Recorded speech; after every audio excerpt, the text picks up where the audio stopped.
So yeah, I don't care if there's a powerlifting recession. I'm gonna still work my butt off and do everything I can to be the best coach I can be. I don't care if I'm having some downturns with training. Sometimes I'm gonna work my butt off and I'm gonna go out there on SBD Austin and I'm gonna PR my total. I'm gonna get my 10 years of doing this, because even at the high level, man, how many powers can say that you've done this for 10 years and that you got better for all 10 years, even so the best of the best have stalls. You know what I mean? It's like, and that matters to me. That has value to me. I don't care what it means to anybody else. Even a world title only means so much to somebody. That's why some are like, oh, I care about world titles. I was like, oh, I care about total. I care about dots. What has value is up to you. And for me, like SB Austin, that's my wins. That's my Sheffield. So yeah, it's a local meets. I local, like for me, that has value. That matters. So I'm gonna put forward my best foot forward, no matter how tired I am, no matter what I'm going through, because it matters to me, and that's all that matters, right? Regardless of what anybody else thinks about it. Like, look, man, this is the first meet I've done in a long time, because I've done meets where I compete with my clients. This is the first meet in a long time where I truly can say I care just as much about my own performance as my clients. I care just as much about how I do as what Bob does, because I know what I've gone through this year, and I know what these 10 years of powerlifting have led up to and what that means to me. And I know that if not for some of the stuff that I went through earlier, in these earlier years, I wouldn't have been mentally prepared to deal with what I'm dealing here, right? And that's the way I look at it. Sometimes we look at the challenge thing you're going through as such a harsh, negative thing. But sometimes what you're going through is to prepare you to be better equipped for the next challenge that's gonna come.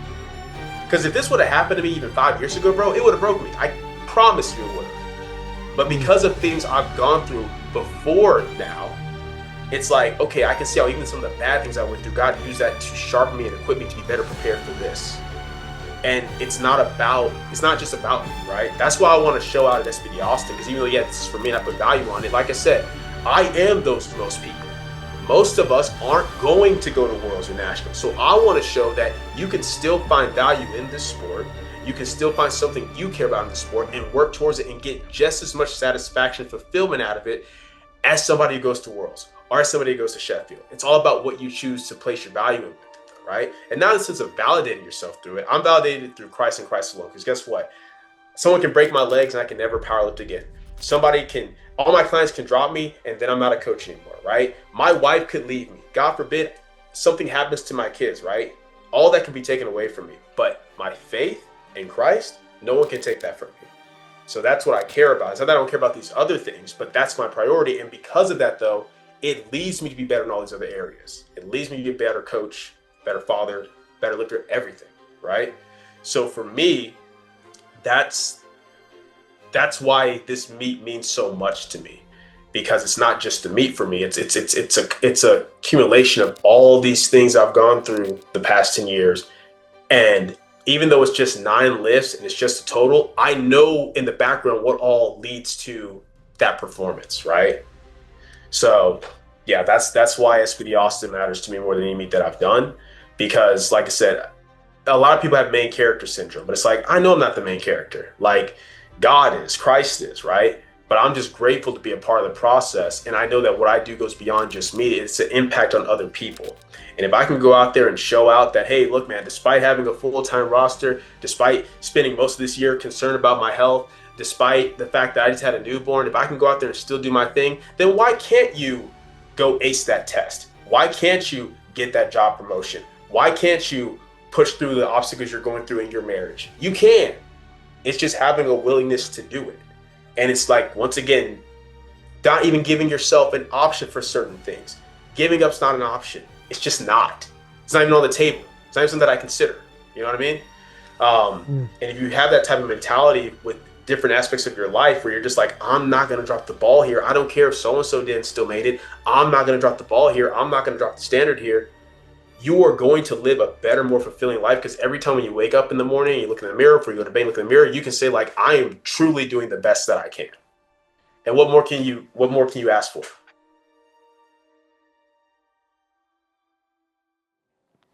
What's up, guys? Marcellus Williams, aka TheSwolefessor, here to educate you on health and social well-being. Welcome to episode 8 of A Decade of Craft, my prep series for the SBD Austin meet, where the goal is to come in and PR my total so that I can say that I've PR'd my total for all 10 years of my powerlifting career. And we are a little bit less than 2 weeks out. It's Monday. We're 2 weeks out this past Saturday. and things are going very, very well. I'm incredibly happy with how training's been going. This past Saturday felt great. And I don't mean, y'all know how lately I've been saying, oh, things have been feeling good despite the circumstances or given the circumstances. No, things just felt good, period. Period, period, period. And this really won't be that long of a video because I only have so much I want to kind of talk to you guys about.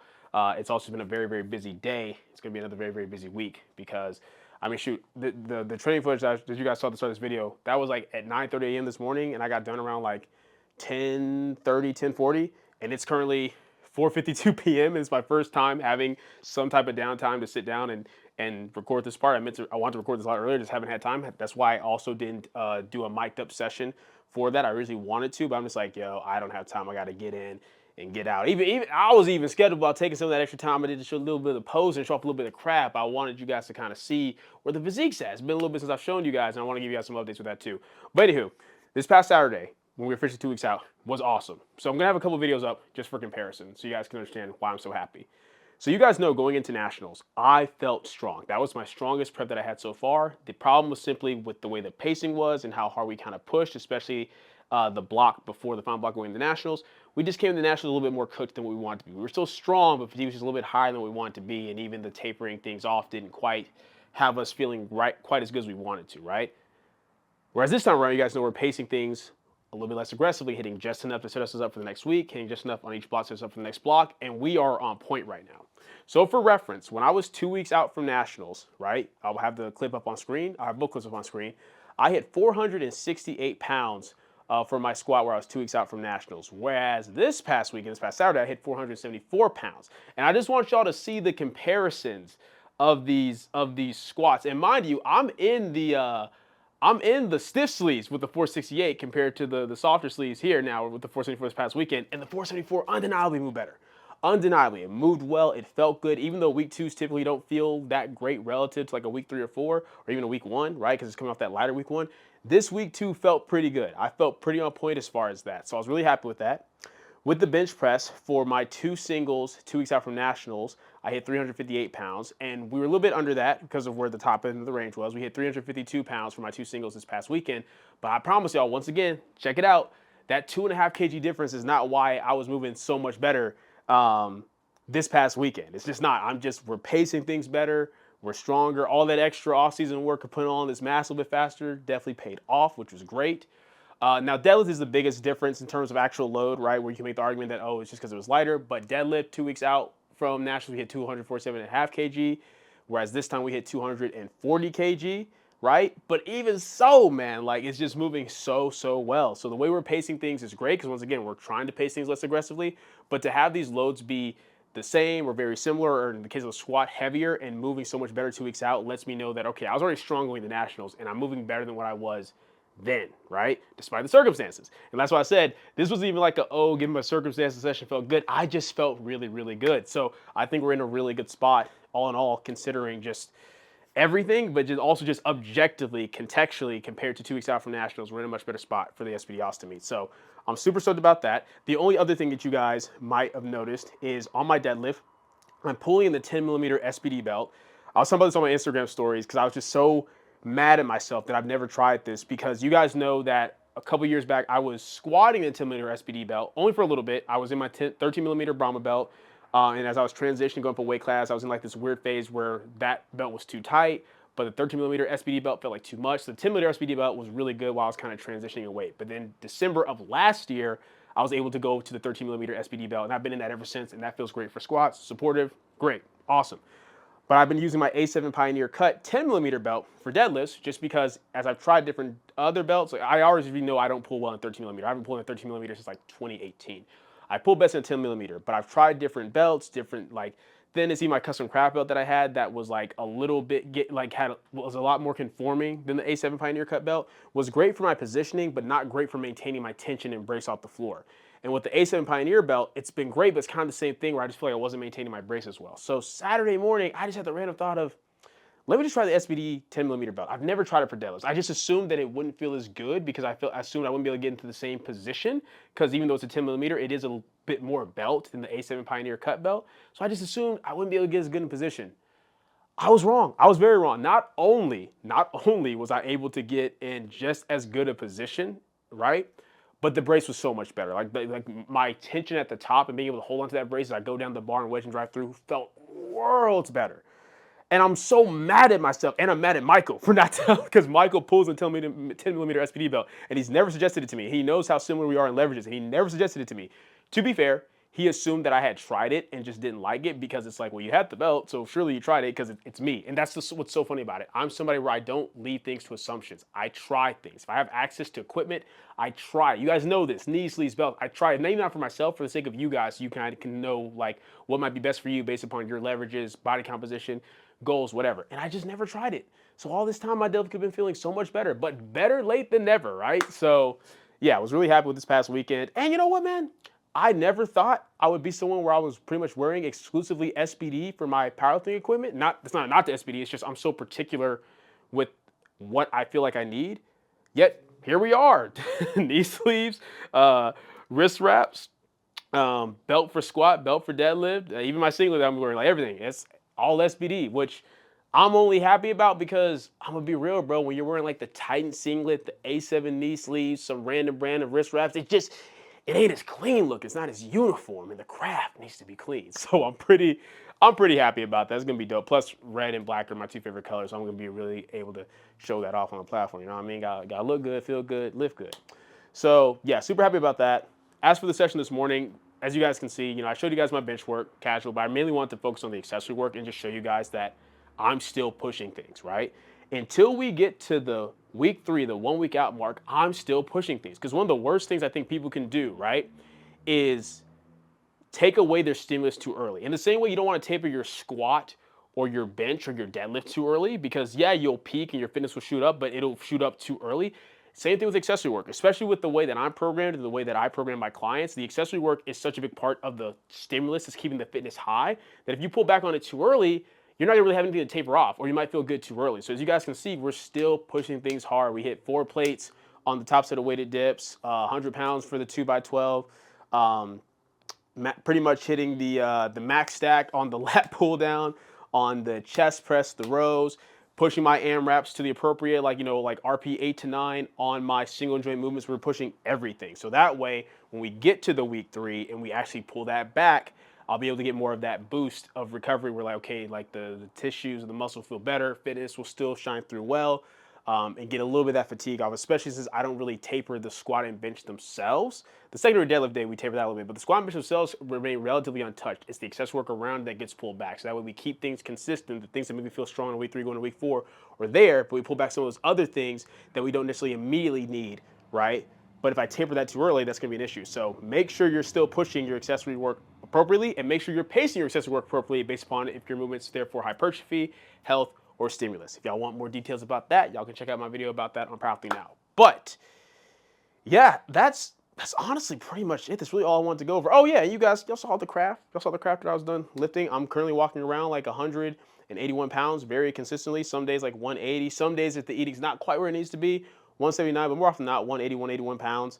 I know that might drop off a little bit during the taper weeks when we pull back in the accessory work. There's just less inflammation and the muscles aren't holding on to as much water and glycogen, so that might drop a little bit. But I'm gonna be trying to eat extra to make up for that, because I'm really trying to make sure we weigh in at 180 plus on the platform. I'm not mad that I'm not fully at 83 because it's like, all right, cool. That gives me room to just keep eating comfortably into the meat. Don't have to worry about cutting or watching my weight. But I don't want to weigh in less than 180 if I can help it, so I can feel that much better. So we should be good to go there. But that's pretty much it. That's pretty much all I had to say. And honestly, let's see what time it is. Yeah, it's 5:01, 5 o'clock. My job was to try to have this done by 5 o'clock so I can get back and finish up the workday. Like, this is the first time I had time to really sit down and finally talk to the camera, but I got to get right back to it. But that's pretty much it, man. Just wanted to let you guys know how this past weekend went. Your boy's feeling good. Want to tell you the importance of make sure you're pushing your accessories until it's time to pull things back, which for me is 1 week out, no earlier than that. Maybe depending on how you're programming, you take it easy to block up, but that's not how I go about things. And yeah, I'm excited. Next episode will be the week 3 SPD. It'll be the 1 week out mark where I'll give you guys my thoughts on where we're going to be at and what numbers I'm hoping we're going to be hitting.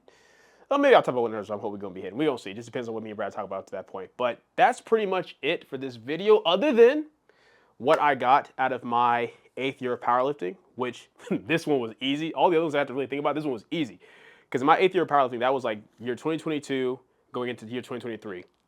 And honestly, that's when things really started to blow up for like team craftsmanship, as far as like winning, winning like mega nationals as a team, like getting first place for the male team award, getting second place for the female team award, and then in 2023 getting first place for both the male and female award. Like that's just when there was a lot of eyes on us. There was a lot of pressure. There was a lot of there's a lot of everything. A lot of stuff happened in 2022 and 2023. Mostly good, some bad. But it's one of those things where it's just like the main thing I got from it was when you get to a certain level of success, or when you get to a certain level of like just doing well in anything, you gotta like double down and take advantage of it, right? Like take advantage of the opportunities that are in front of you. Like don't shy away from the greatness. Don't shy away from the success. It's easy to start getting nervous. You start getting your heads. You start doubting and questioning yourself. But no, that's when you double down on all the things you did to get where you need to be. You keep that going, right? Kind of like we talked about last video as far as intentionality. You keep that going, but it goes beyond just being intentional and consistent with things you're doing. It's being like, okay, cool, I've gotten to this point. What can I now do further to build more, to grow more, to push harder than what I've ever pushed before, to be more successful than what I've ever been before, right? That was the big thing, because there were so many opportunities where we could have shied away or been nervous or been like, oh, we've never been in this position before, for me as a lifter, for me as a coach, for us as a team. But we just rose to the occasion, especially in 2023. Like, that was my last 74 kg meet where I finally managed to come in and hit the 700 kg total, get the 500 plus DOS, which I was super proud of. But it was one of those things where, because a lot of stuff going on in 2023 leading up to that meet, there's a lot of pressure, there's a lot of eyes. And it's one of those things where it could have been easy to be like, oh, I'm not trying to put myself in a situation where I can mess up or look dumb or look stupid or give people ammunition to clown me or whatever it may be, right? But it's like, no, we just doubled down and did everything that we could, controlled everything that we could to show up and show out.